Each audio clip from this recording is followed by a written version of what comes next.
সম্প্রতি দেশের বিভিন্ন স্থান থেকে সাপ উদ্ধারের ঘটনা সবাইকে নতুন করে ভাবিয়ে তুলেছে।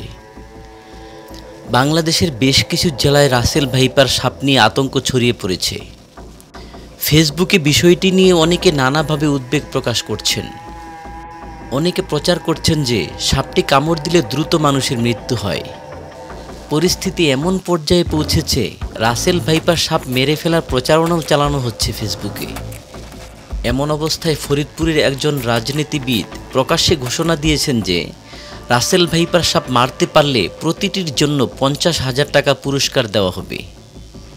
অনেকে বলছেন রাসেল ভাইপার খুব দ্রুত বংশ বিস্তার করে, ফলে সহসা বাংলাদেশের গ্রামাঞ্চলে এই সাপের আধিক্য মানুষের জন্য হুমকি তৈরি করবে। প্রশ্ন হচ্ছে, রাসেল ভাইপার সাপ নিয়ে যে মাত্রায় উদ্বেগ প্রকাশ করা হচ্ছে তা কতটা যৌক্তিক? তো সেই ক্ষেত্রে এই সাপটা মানুষকে তেড়ে কামড়ানোর কোনো প্রশ্নই আসে না। তবে যে জিনিসটা হয় সেটা হচ্ছে খুব দ্রুত গতিতে বাইট করতে পারে। সে একটা চোখের পলক ফেলারও কম সময়ের ভেতরে একটা পুরো বাইটের প্রসেস সে প্রক্রিয়া ধারণ করতে পারে। আসলে কি এটি শত শত বাচ্চা জন্ম দিয়ে সারা দেশে ছড়িয়ে পড়ছে?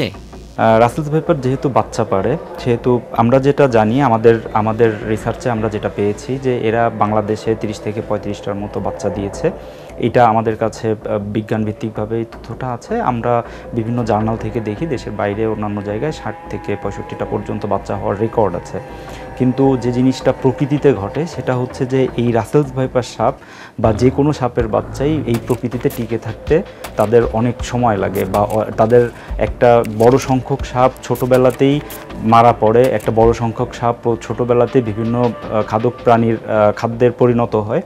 কিন্তু সেক্ষেত্রে দেখা যাচ্ছে যে এর পার্সেন্টেজটা অনেক কম। দেখা যাচ্ছে 10টা সাপের বাচ্চা ফুটেছে, সেখান থেকে হয়তো 2টা বা 3টা সাপ আপনার প্রকৃতিতে অ্যাডাল্ট হওয়ার সুযোগ পাচ্ছে।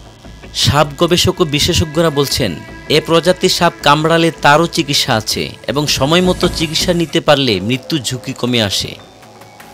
বেসরকারি সংস্থা deep ecology and snake conservation foundation বলছে, রাসেল ভাইপার মোটেও দেশের সবচেয়ে বিষধর কিংবা প্রাণঘাতী সাপ নয়, বরং দেশে প্রতি বছর সাপের কামড়ে যত লোক মারা যায় তার অর্ধেকই মারা যায় পাতি কেউটি সাপের কামড়ে। তবে সময় মতো চিকিৎসা না নিলে রাসেল ভাইপারের কামড়েও মৃত্যু হতে পারে। চট্টগ্রাম বিশ্ববিদ্যালয়ের প্রাণীবিদ্যা বিভাগের অধ্যাপক ইব্রাহিম আল হায়দার বলেন, শুধু মৃত্যুই নয়, বরং এই সাপ মানুষের পরিবেশের জন্য দারুণ উপকারী। যে হারে রাসেলস ভাইপারকে টার্গেট করে অন্যান্য সাপও মেরে ফেলা হচ্ছে, এটা আসলে দুঃখজনক। মানুষ যদি জানতো রাসেলস ভাইপার বা অন্যান্য সাপ কী পরিমাণ উপকারী, বিশেষ করে কৃষকরা যদি জানতো, তাহলে কৃষকরা ধান ক্ষেতের মধ্যে সাপ পালত। আপনার উদাহরণ হিসেবে বলতে পারি, একটা ইঁদুর বছরে ন্যূনতম 1000 টাকার ফসল নষ্ট করে, আর একটা সাপ বছরে কমপক্ষে 50টা ইঁদুর খায়। তার মানে একটা সাপ বছরে কমপক্ষে 50,000 টাকার উপকার করে। সাপ বিশেষজ্ঞ চিকিৎসকরা বলছেন, রাসেল ভাইপার বা চন্দ্রবোড়া সাপ নিয়ে অতি কথন হচ্ছে। সত্য না জেনে আতঙ্ক ছড়ানো হয়েছে। এক্ষেত্রে গণমাধ্যমেরও দায় আছে। সাপের ব্যাপারে মানুষকে সচেতন করতে হবে। কাউকে সাপে কামড়ালে দ্রুত হাসপাতালে নিতে হবে। এবার জেনে নেওয়া যাক সাপের দংশন এড়াতে বিশেষজ্ঞদের প্রয়োজনীয় কিছু পরামর্শ।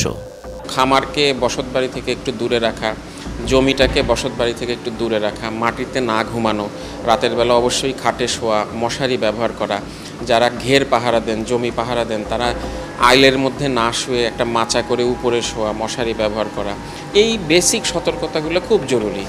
হঠাৎ করে কোনো নতুন গর্তে হাত না দেওয়া, বাসার ভেতরে যদি কোনো গর্ত দেখা যায় গর্তটা পূরণ করে দেওয়া, এগুলো পালন করলেই সাপের সাথে মানুষের ইন্টারাকশনও কমে যাবে, স্বভাবভাবে বাইটও কমে যাবে। সুতরাং অতিরিক্ত আতঙ্কিত হওয়ার এটা প্রয়োজন নেই।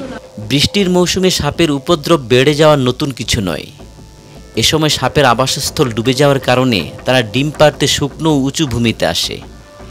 এছাড়া বিষধর গোখরা এবং কেউটি সাপের মূল খাবার ইঁদুর হওয়ায় তারা লোকালয়ের আশপাশে বাসা বাঁধে। প্রতি বছর বাংলাদেশে গড়ে 100 মানুষ বিষধর সাপের দংশনের শিকার হন। গ্রামে রান্নাঘর এবং গোলাঘরে ইঁদুরের উপদ্রব হওয়ায় সাপের বিচরণও সেখানে বেশি থাকে। তবে প্রতিবার এভাবে সাপ মেরে ফেলায় জীববৈচিত্র্য হুমকির মুখে পড়বে উল্লেখ করে জাহাঙ্গীরনগর বিশ্ববিদ্যালয়ের অধ্যাপক মোহাম্মদ মনিরুল হাসান খান বলেন, সাপ প্রকৃতি ও পরিবেশের একটা অংশ হলেও এই প্রাণীটিকে নির্বিচারে হত্যার ঘটনায় উদ্বেগ প্রকাশ করে যে বাতেল ভাইপারের যত রকম অ্যান্টিভেনাম আমাদের প্রত্যেকটি স্বাস্থ্যকেন্দ্রে আছে, এটা থানা উপজেলা স্বাস্থ্যকেন্দ্রে ডিস্ট্রিক্ট হসপিটালে। অতএব আতঙ্কিত না হয়ে যদি কাউকে সাপে দংশন করে তাহলে দ্রুত হাসপাতালে যেতে হবে। সাপে কাটলে কি করবেন এবং কি করবেন না দুটি জেনে রাখতে হবে। প্রথমে বলবো কি করবেন না। আতঙ্কিত হওয়া যাবে না। চিকিৎসক দেখার আগ পর্যন্ত রোগী কিছু খাওয়া দাওয়া করবেন না। কোনো মলম বা মালিশ লাগাবেন না। মেসেজ বা মালিশ করবেন না। সাপে কাটা জায়গায় শক্ত করে বাঁধবেন না, কারণ এতে রক্ত জমে গিয়ে আক্রান্ত ব্যক্তি পঙ্গু হয়ে যেতে পারেন। ওঝা বা ঝাড়ফুঁকের অপেক্ষা করে সময় নষ্ট করবেন না। সাপে কাটলে কি করবেন? হাত বা পা ভাঙলে যেভাবে শক্ত কিছু দিয়ে কাপড় দিয়ে হালকা করে বাঁধা হয় সেভাবে বাঁধুন। সাপে কাটা পেশি বা অঙ্গ যতটা কম সম্ভব নড়াচড়া করুন। পেশির নড়াচড়া যত কম হবে বিষ তত কম ছড়াবে। উপজেলা বা জেলার সরকারি হাসপাতালগুলোতে পর্যাপ্ত পরিমাণে অ্যান্টিভেনাম মজুত রয়েছে, তাই কালক্ষেপণ না করে দ্রুত হাসপাতালে নিতে হবে। বন্ধুরা, ভিডিওটি যদি ভালো লেগে থাকে তবে সাবস্ক্রাইব করতে ভুলবেন না।